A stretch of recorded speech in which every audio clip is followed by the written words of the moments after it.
Good afternoon. My name is Emily. I am a data engineer for Halter.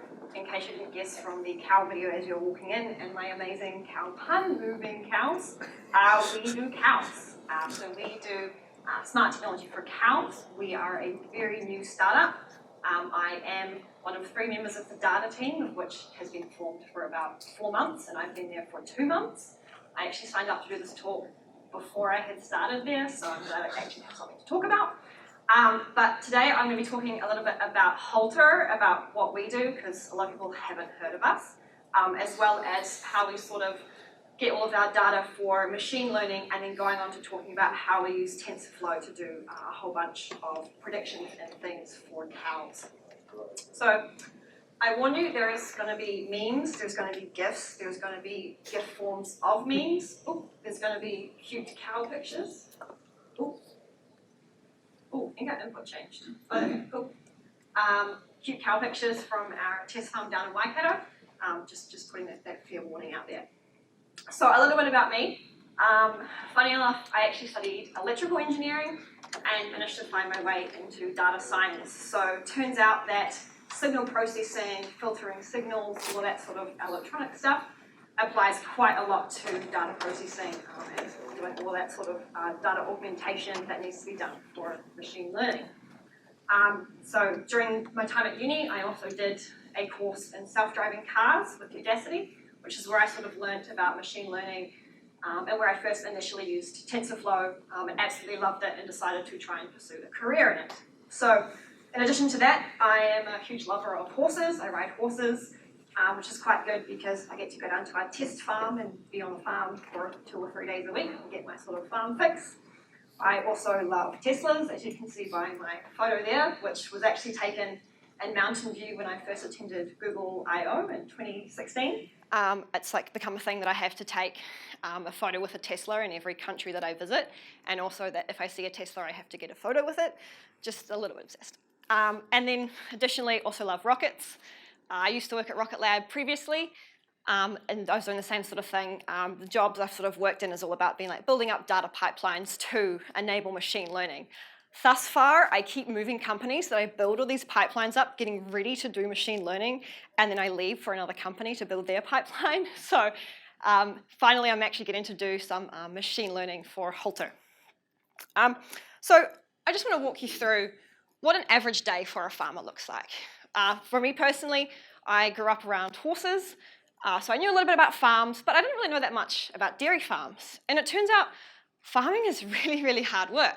So, you start your day maybe 5 a.m, you have to get up, you have to arrange all the gates, arrange the milking shed and everything to herd the cows towards the milking shed. Once that's done, you can then set up all of these new fences for a new paddock, which the cows will go into after milking, and then come back to the shed, milk all the cows, which, depending on how many cows you have, so your average farm in New Zealand has about 400 dairy cows. For me, it takes me about 1.5 minutes to milk 4 cows, so you can multiply that out, and that's quite a long time, and 400 is the average number of cows. It also depends on the sort of equipment you have, but for our test farm, it's about 2 hours. So once we've finished milking the cows, we then have to herd them back into the paddock. We assume that goes smoothly. They don't decide to run and break a fence and they all get out into the nice fresh grass that you were supposed to leave for next week's rotation. And then once you're finally back in the paddock, you have to then clean the milking shed, of which cow poo is everywhere, it smells. You have to clean that all down, clean all the equipment, and then get it all ready for the next milking. Now, in between that, you're going to be doing jobs on the farm, you're going to be fixing fences, you're going to be fixing gates, you're going to be maintaining equipment, and then maybe you'll have time for lunch before it's then the afternoon milking at about 2 p.m. Same thing happens again. Herd the cows to the milking shed, milk the cows, bring them back from the milking shed into their new paddock. If you're lucky, once you've washed down the milking shed, it might be 6 o'clock, might be time to sit down for dinner, but this is every single day for a farmer. They don't get weekends, they don't get public holidays, they don't get Christmas. Every single day this has to happen.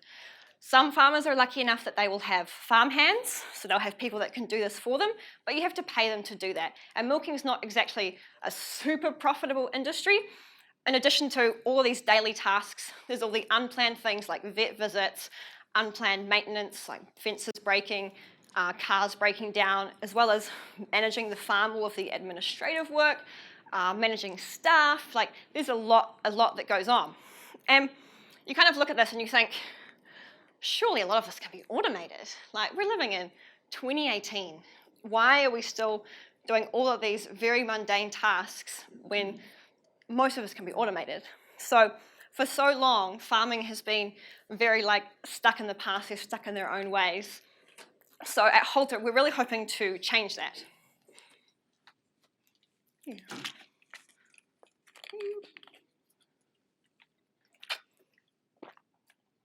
So really what we want to do is make life easier for both farmers and for cows.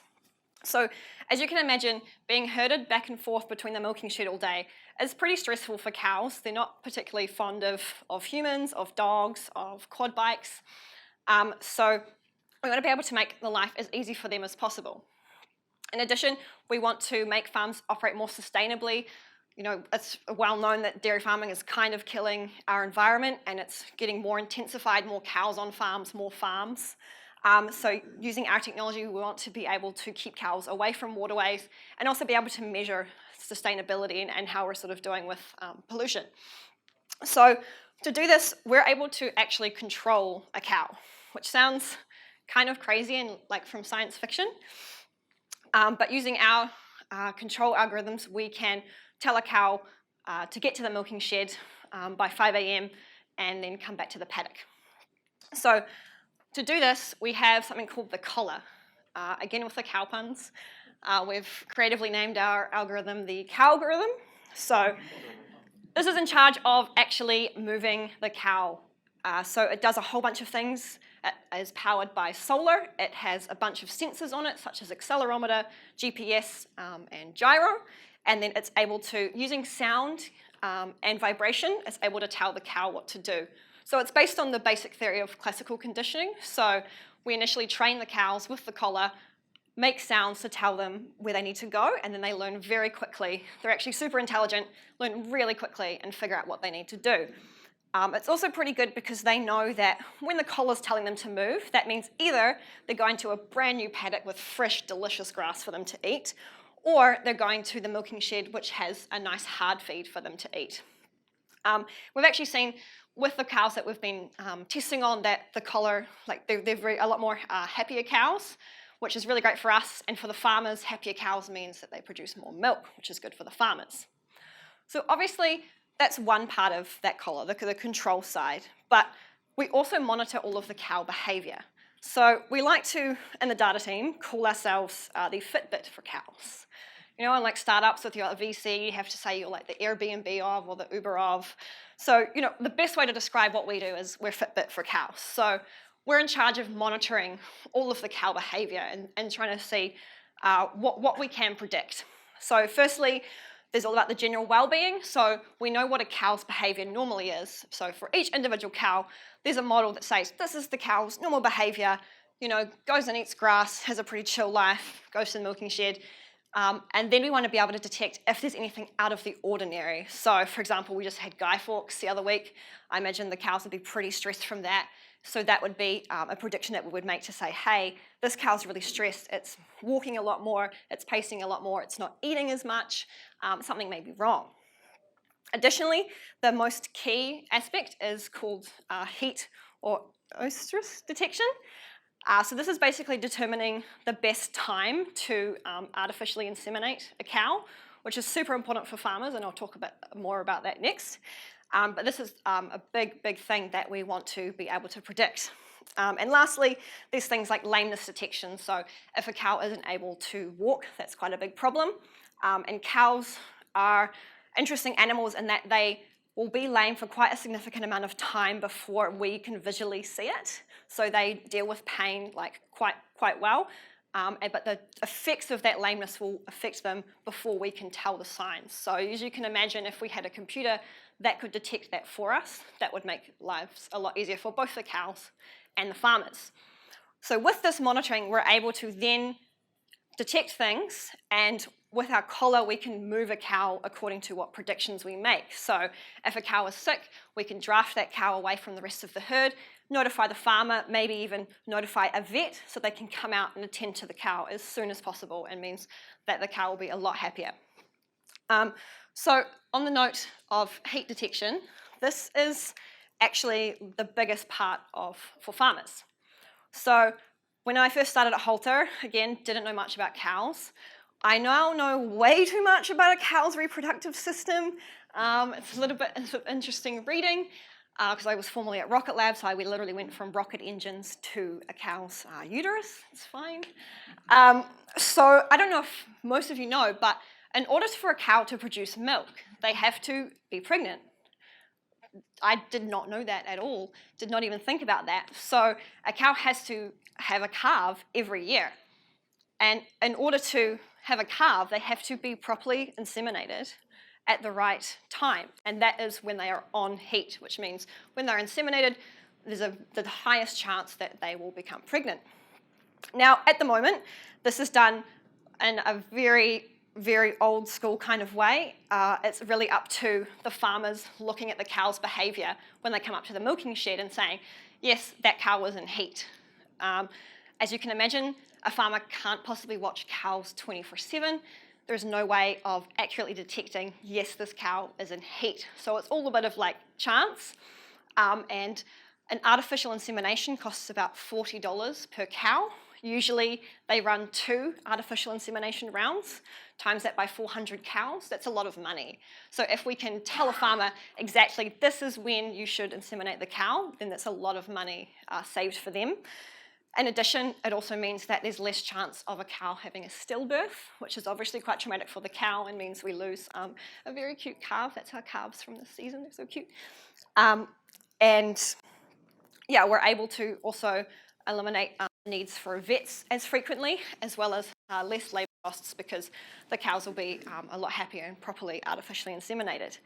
So using all of our sensor data, we hope to and are currently working towards being able to detect this heat.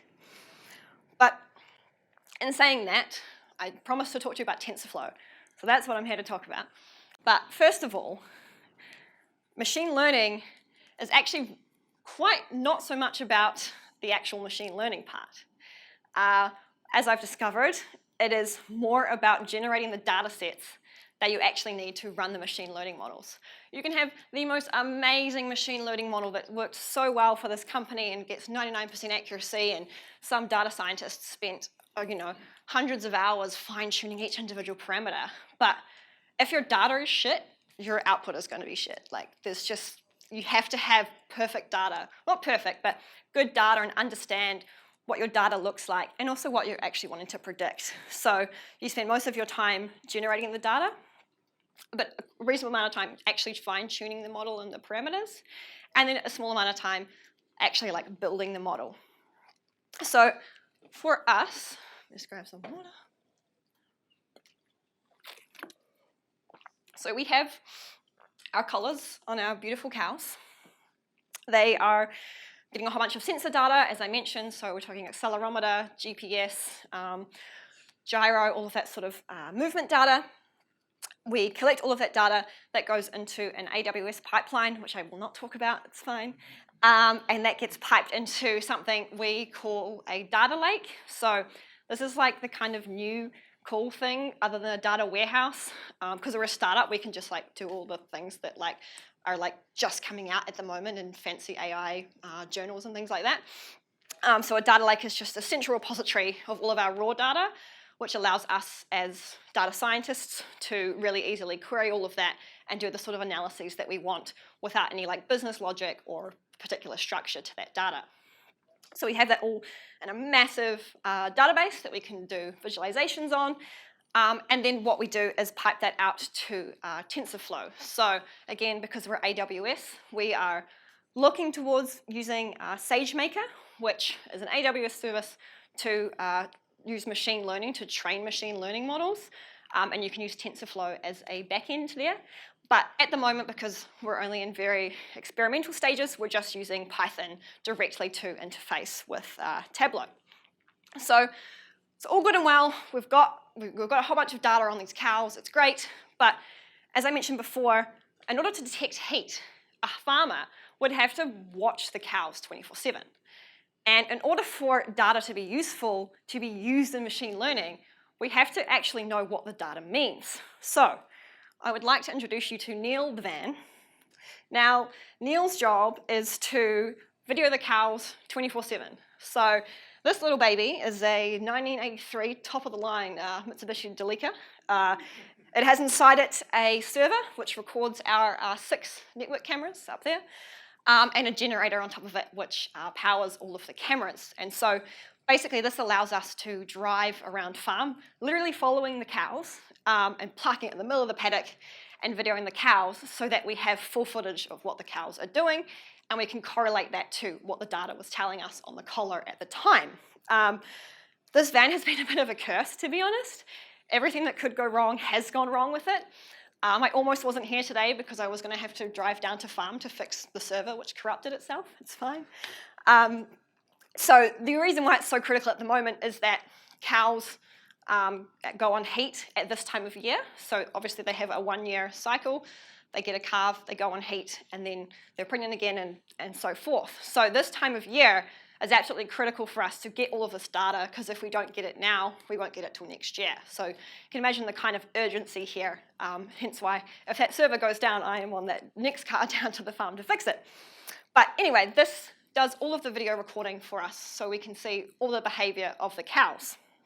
Now, that does mean that we have to have someone sitting there watching cow videos and saying what the cows are doing. Again, this comes back to machine learning is so much about the data set. So much time and effort has gone into making this really nicely curated data set. Because we're a company with competitors, we can't just use a data set online that is perfectly formed for us. We have to form this ourselves. And this is really one of the hardest parts of machine learning. I know I'm talking about TensorFlow, but I just really want to drill in this part is hard. This is what you really have to get right. So once we've got all our videos, we have someone that spends a lot of time watching cows all day. You get really obsessed with cows, and when you drive past cows on the road, you're like, hey, that cow looks like it's on heat, and just weird stuff. Again, it's a weird job. So, for example, we can see now that the cow is grazing in the video, so someone would code that video as grazing, and we could then map that to what that data looked like at the time, like what was the accelerometer values, etc. In addition to that, we also have farmers telling us if they believe that the cow is in heat. So they will say, yep, this cow is in heat. Yes, this cow got inseminated at this date, and we'll find out in January or February if they actually got pregnant. Again, as I said, the farmer's not able to watch cows 24/7. So we're sort of relying on a human to make the predictions first for us. So it's kind of like, how can we make a machine learning model better than a human when all we have is data from humans telling us that the cow is on heat? So again, that's another problem with building your data sets. You have to have a really accurate source of what is the ground truth. Like, is this cow actually on heat, or does the farmer just think she's on heat? So there's all that sort of bias that we have to think about, and that's quite a big consideration for us. So once we have all of our data nicely categorized in our training set, we can then move towards actually doing some machine learning. So to do that, again, I'm basically the data team with another person. So I'd use TensorFlow. So I was like, hey, I know how to use TensorFlow sort of. What's Google Cloud? Let's use TensorFlow. So TensorFlow basically is just a machine learning platform. It can be used, we use it with Python, but I believe just recently you can now use it with JavaScript, which sounds slightly terrifying. So you can run models in the browser. And basically you can interface with it, build your model quite easily. You don't have to know exactly how the machine learning algorithms work and what backpropagation is. Okay, you kind of have to know what that is, but you don't have to know all the specifics of machine learning. And then you can run it, and it runs in a C++ sort of backend, so it's pretty fast. And what it's sort of mostly used for is actually what we call deep learning. So deep learning is a specific kind of learning. So I'll just briefly talk about a neural network. Who here knows what a neural network is? could actually describe it to someone? Okay, I'll just briefly go over it, because I feel like a lot of people know the term, but don't necessarily know exactly how it works, but that's cool. Cool, so basically a neural network is just a bunch of neurons that are organized in layers, and each of those neurons has two things, so X is our input and Y is our output, which is the predicted value, whether that's a number or a class. And each neuron has a set of weights. These weights get applied to each input, and then a bias is added. So each neuron has this very equation. It does some computing and discovers what the output is. And so what we do during training of this network is we go back and forward through the network, adjusting the weights and the biases of each neuron until we get a really good accuracy on our output. So that's why we have to have a training set which has, given this input, this is the output that it should predict. Basically, at the fundamental level, that's what a neural network is. It's just math and that equation a billion times. As sort of data has gotten more complex and the problems we want to solve have gotten more complex, we need better networks of things to be able to describe our data and predict things. So one way that we can do that is to make what we say a wider network. So just add more and more neurons into those layer 1 and layer 2s. That can work pretty well, but it takes a really long time to train and also a really long time to then go through the model and get an outcome. So back in, I think, the early 2000s, they discovered, or someone discovered, deep neural networks. And this was discovered, also used for like translation, voice recognition, all of that sort of stuff. So basically, deep learning is just a whole lot more layers. So instead of going wide, we go deep. So we add more and more layers, and that actually makes training more efficient and gives us more complexity. Basically, deep learning is mostly used, or should be used, for where there is a pattern either in time or in space. So for example, in time, for natural language processing, you know that a sentence, each word sort of has a position. So if I start the sentence with she, I know that the next word is probably going to be, a verb. So maybe she is. So those two words have a relation in time. And then spatial recognition, spatial is like images. So you know that each pixel has a relation to another pixel. So that makes a lot of sense then using deep learning for image recognition, which is why you see TensorFlow used a lot for self-driving cars, for any sort of image recognition, really. In addition, it's able to detect patterns that we as humans don't necessarily see. So if you do have relations in your data, it can detect things that you don't even know about. So it can in the first few layers, it'll detect, say, lines. The second layer, it'll detect shapes. And the last layer, it'll say that shape is a car. So it's able to sort of piece those all together. The only thing about deep learning or deep neural networks is that you need a lot of data to train them to avoid overfitting your model, because you've got so many neurons that it can become a real problem. So on that note, before you even think about installing TensorFlow, you should first really think about your data and what it's telling you. Just going to grab.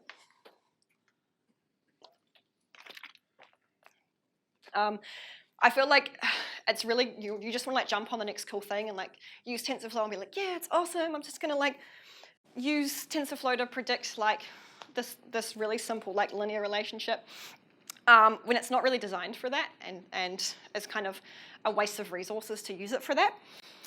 So really the first question is to be like, what do you actually want to predict? What are your inputs? So for example, maybe our input is a picture of a car, or pictures, and we want to be able to predict if there is a car in that picture or not.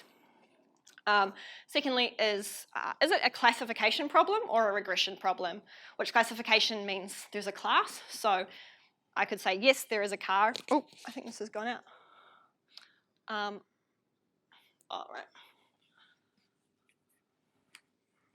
This is on. Cool. Yeah, so classification means that if, so saying that there's a car or there's a boat or there's a tree, and regression is predicting like a single number output. So for example, given this picture of what the car is seeing, this is the steering angle that should be applied for that picture. Secondly is, do you actually need deep learning? So do you have those spatial or temporal relationships in your data set?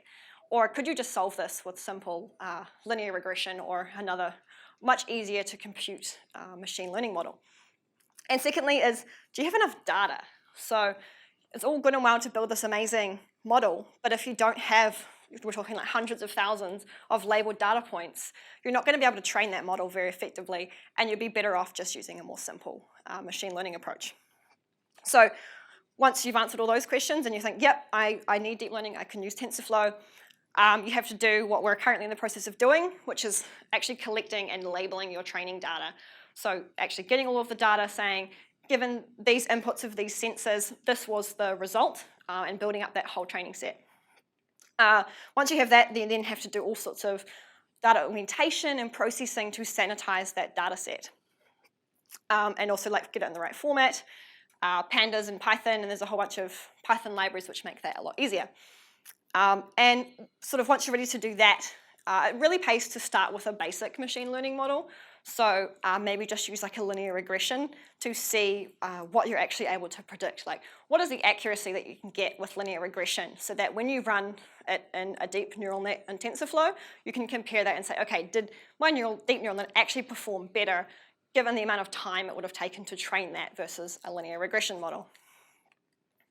So just for our example, so we have a bunch of sensor data, which is all time series, so accelerometer, GPS, all of that. That goes into our magical machine learning model, which is still being defined. And then basically at the end of that, we want to say, is the cow in heat, yes or no? So this is obviously a classification problem. Do we need deep learning? There's the time series data. There are relationships between each point in time.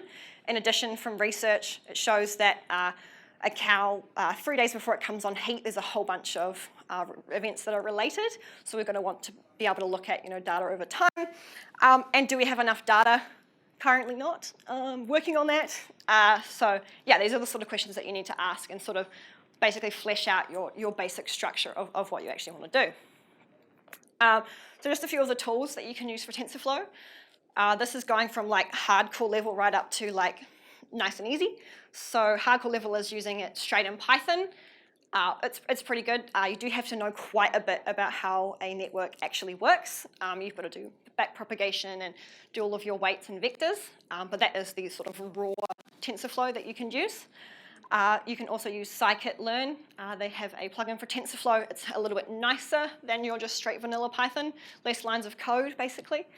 And then my personal favorite, which I'll be using today, is Keras, which is just a really nice higher level API that talks to TensorFlow and allows you to really easily define your models. And then lastly, what we'll probably move towards is AWS SageMaker. So this basically just allows you to say, here's my data, I want this model, go and train it, tune all the parameters for me, do everything for me, which is pretty nice, to be honest. So first of all, we need to actually prepare our data ready for training. So you need to do all the cleaning of your data, getting out any erroneous values, any crazy outliers in there. And then split it into what we call our training and validation sets. So training is what will be used to actually train the model, and then your validation set will be used to validate how accurate it is. So running those inputs through the trained model and seeing what the output is. So for our example, we have our X as inputs as accelerometer values through different points in time, and then our Y data is it on heat, yes or no, which is a binary answer, so 0 or 1. We can then split into our X train and validation sets and do that using scikit-learn, which you can say I want a test size of 0.2, which means 20%. So 80% for validation data, 20% for your testing, which is kind of like a good amount to have, because obviously you want to be training with as much data as possible. And then we can go ahead and shuffle that data set so that there's not any reliance on what order those points come in. So in terms of building the model, this is really hard because obviously with so many neurons, so many layers, there's so many like different variables that come into it, that really the best thing to do is to Google your problem. Like if it's image data, there's a whole bunch of research on models that you should use for that, as well as for time series data for example, accelerometer. There are examples of in research where they've done a bunch of these models. So you can basically start with a basic model, and then you build up from there. So you just add on layers with different parameters as you go. Again, it's a lot easier to have a defined model and then use that. So on that note of layers, this is your basic structure of for example, this example is a convolutional neural network, which is a type of deep learning. So we have an input layer, which would be all of our sensor values. We'd pass that through some sort of normalization to kind of make all of our data on a nice bell curve, as well as maybe normalized between 0 and 1, as this does, for some reason, does a lot better accuracy because there's less like massively big values for it to learn. Then we can pass it through n number of convolutional layers. And so the idea with convolutional layers is that they take segments of the data and then pipe that into a smaller layer in the next one. So you kind of get this like triangle effect as it goes through each thing. So it will pass, for example, an image. It will take a square of that image and pass that through the whole network, and then take the next square, pass that through the whole network. That's sort of the idea of convolution, is that you're doing this sort of scanning over the image and going through that whole network. You can then have something called dropout layers, which help to regularize your data set. So basically that means that you randomly just select to not use a neuron's result. This helps with basically making sure that no neuron is too forceful in your network. So and after each layer, you'd say, okay, with a probability of 20% drop this neuron's result. So when we go through, again, you can put up as many layers and different sizes of layers. And then there's another sort of layer which is also used for regularizing our data, which is known as min-max pooling. So you take a group of neurons' outputs and you take the minimum or you take the maximum of those values. And that, again, just helps to ensure that there's no neuron that's having more say than another. Again, you can read about all of this. There's so much to machine learning and building models. So once we've gone through all our convolution, we need to flatten it, so making sure that it's a one sort of D array. And then we kind of make that a lot denser, maybe apply some more dropout, and then we get our final result, which would be maybe a number, or in our case, yes in heat, or no, not in heat. And for classification in TensorFlow, you get actually like a probability of whether it's in heat or not. So once you've got your model structure, you can train it, which just involves like adding some sort of optimizer and running model.fit with your training set. This is all sort of documented in the Keras API. I just thought I would have some code, and I was too nervous to do a live demo. So I'd recommend training on a GPU instance because it takes a very long time, even on a GPU instance. And yeah, it'll just run through your network forwards and backwards a whole bunch of times, depending on what you're specified. And again, that's only like half the battle, because once you've got your network, there's then so many hyperparameters for you to tune. Things, for example, when I mentioned dropout, what probability we're going to drop out, what layers we apply that to, min and max pooling, what we apply that to, normalizing our data, so getting rid of points randomly, so for example, if we had, ideally we want like 50% of yes, she's in heat, or 50% no, she's in heat, so we'd kind of want to meet that so that our model isn't too biased towards one or the other. And just like a whole bunch of different ways that you can sort of make your model more robust and more accurate. Again, there's like a bunch of resources online, which I'll put on at the end, that will help you sort of refine your model more. So once you've actually built it, it's kind of useful to use it. For some reason, in a lot of research, they build this amazing model with this amazing accuracy, and then they don't tell you how to actually use it. So TensorFlow is pretty good for that. You can save your model directly, and then load that back in, and then put in your inputs back through. So you can save it to a JSON file, and then run that back through the model in Python, use that, as well as JavaScript, and I believe you can do some stuff in mobile as well now. And then you pass that through with a new value and predict what the result should be. So for us, we obviously want to use our amazing model, but we're in such a constrained environment. So we're a collar that is solar powered, that there's 200 collars on cows. They talk over LoRa. We have to somehow send all this information. We can't just send data every 5 seconds because we only have a limited bandwidth, limited battery.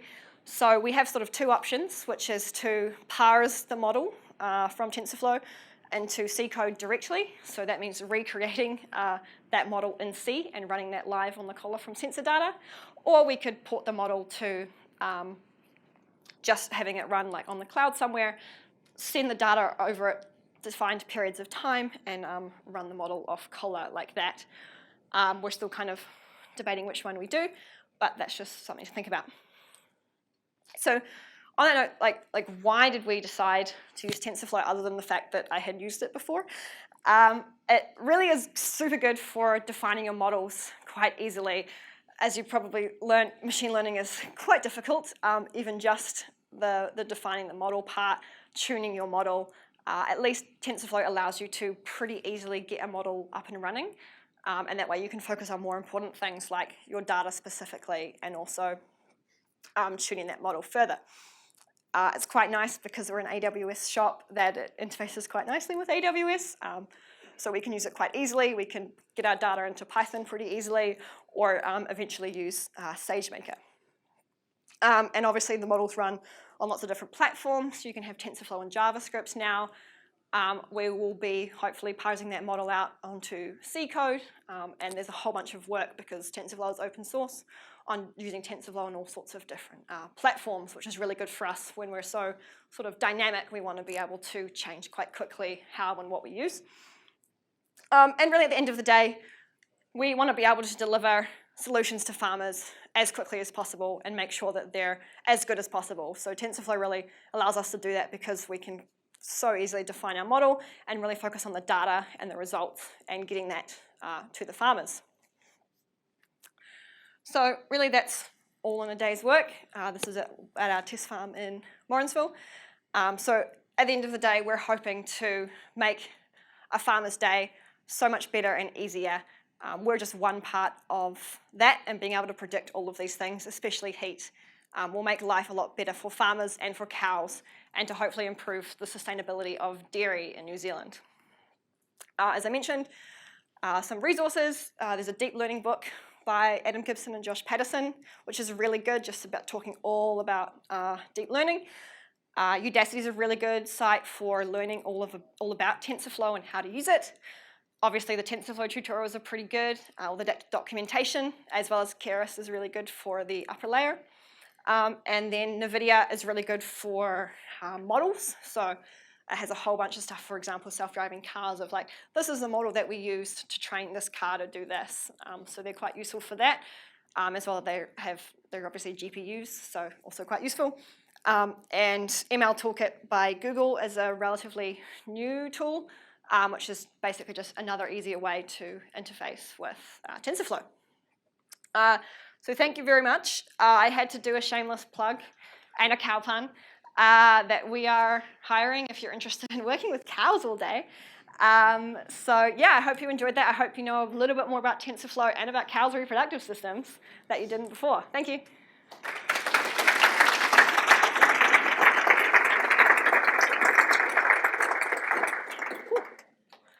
If anyone has questions, yeah? What about sheep? Apparently, so we thought about that. Apparently sheep are not smart enough to do the collars. And I guess sheep don't really need to be moved that much. For cows, they have to be moved paddocks every day and moved to milking sheds and stuff. And it's kind of we could do sheep, but they're kind of pretty stable. Just stay in the same paddock. Cows eat so much grass that we have to move them all the time. So maybe I thought about horses. I'll be kind of keen to do something with horses, more the monitoring side, to make sure because horses get really sick quite easily. So that would be nice in the future. Any other questions? Yeah? Yeah. Do you take the data and visualize it first before creating features to create your models? Yeah. So we do. We visualize all of our sort of data with the categorization as well. So seeing what is the accelerometer value, what is the histogram of that value when a cow is standing, when a cow is lying down, and sort of, because again, we're building up our training set, and we basically starting from ground zero, just basing stuff on research, we do a lot of visualization to figure out what our data looks like and what on heat looks like and everything. Yeah. I'm not in the firmware team. It is a mission, so we're in prototype stage. So we have a test farm, as I mentioned, down in Waikato, which it's been quite a challenge. We've just had to do a lot of iterations. Like, this hasn't worked, quick, iterate to another one. We outsource a lot of our manufacturing so that we don't have to rely on all of us to try and figure it out. And we have a bunch of solar panels. At the moment, we can charge the collars externally as well, and we have to make them like super durable for cows and like waterproof. So I can't really talk explicitly because I'm not on the firmware team, but they are working very, very hard to make sure it is reliable. And there's sort of the aspect of the herd mentality. So in the event when we have 200 odd collars out in the field, if 2 or 3 die, it's not the end of the world because it'll follow the other cows. So we might lose monitoring data for that, but we'd still be able to control the cows and sort of work on that herd dynamic. Yeah. How many cows roughly do you get watched in a data set? So it's really limited to like how long it takes to take collars on, take collars off, because we have to charge them. So we have about 40 cows at any given time. We're basically just trying to get as many as possible. So we have to get, they have to have a collar. The collar has to have battery. The cow has to be on camera.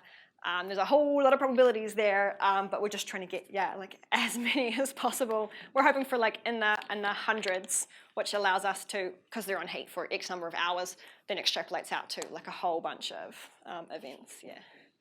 At the moment we've been going since September.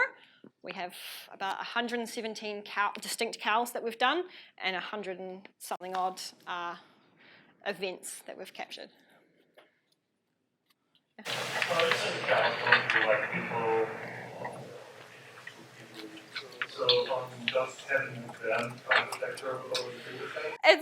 quite an interesting point because that's what we did wonder. We were like, I'm going to think about this bloody van, like, and it's kind of noisy because it's got a generator sitting on top of it.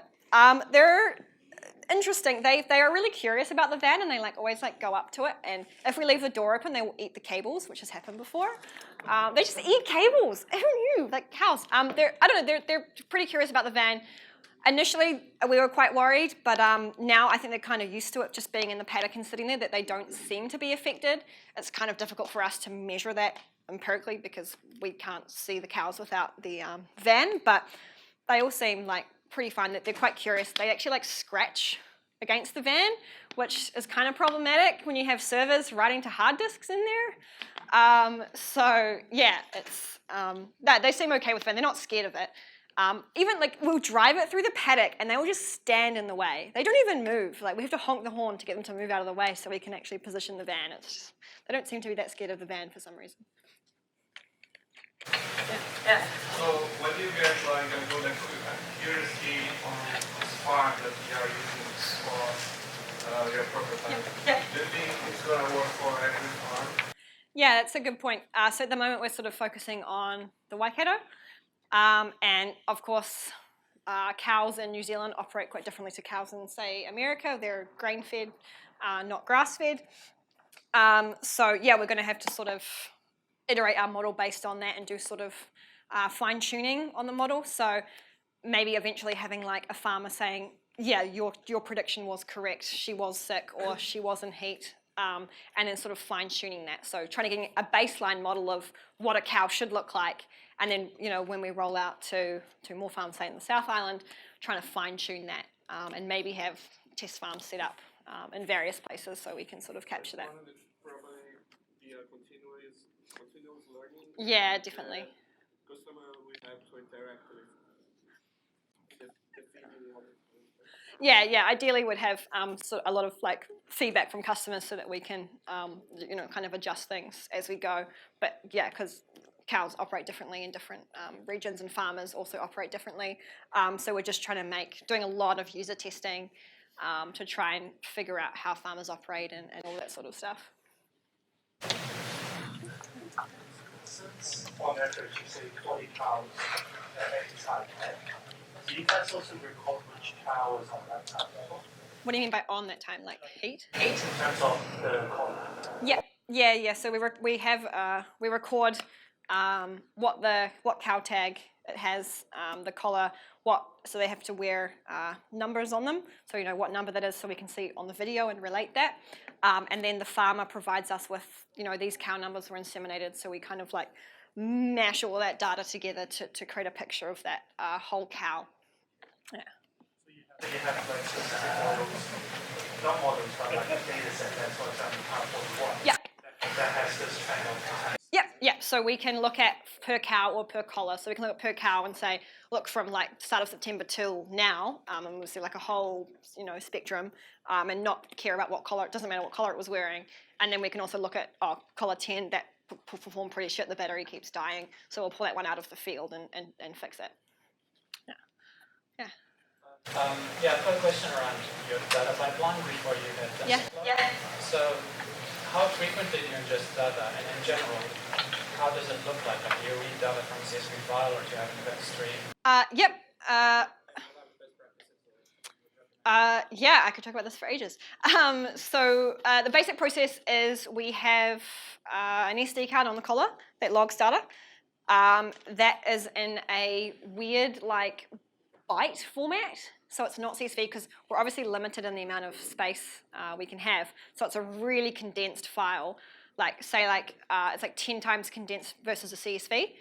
So we take that data file, we run it weekly. So every week collars go on cows with all fresh battery and everything. And then at the end of that week, collars come off the cows, the data gets dumped and sent to AWS, all parsed and everything out into what's called a Parquet format for Hive and big data sort of stuff. And then that can go out to all of our sort of tools. We can query that, but that gets run weekly. And so our farmhand will take off all the collars, literally plug in all the SD cards, run a massive dump to S3, that fires off to do all of that sort of thing. So at the moment, weekly, we're doing that. So it's quite a manual task because we have to put 40 collars on 40 cows, and they're not the easiest of animals to handle. So yeah, it's a massive undertaking. Yeah, it's honestly so much probability involved because the collar could be dead, the cow could not be on camera. We've lost a couple of coats off cows. And all the data could be corrupt. So yeah, it is a lot of a numbers game. So that's why we just want as many collars on cows as possible, filming them. Yeah. Any particular step to make sure data is properly randomized, so it's not actually influenced by what you're doing, and it's actually representing what the cow wants to do, like swapping collars or swapping herds. Yeah, so at the moment we're trying to keep cows in as natural an environment as possible to ensure we're kind of capturing events that are true to the source. We haven't done so much with randomizing. We do randomly put collars on because it's far too difficult for a farmer to draft out an individual cow. It just doesn't work. So we literally randomize what cow gets what collar, what cows we even put collars on.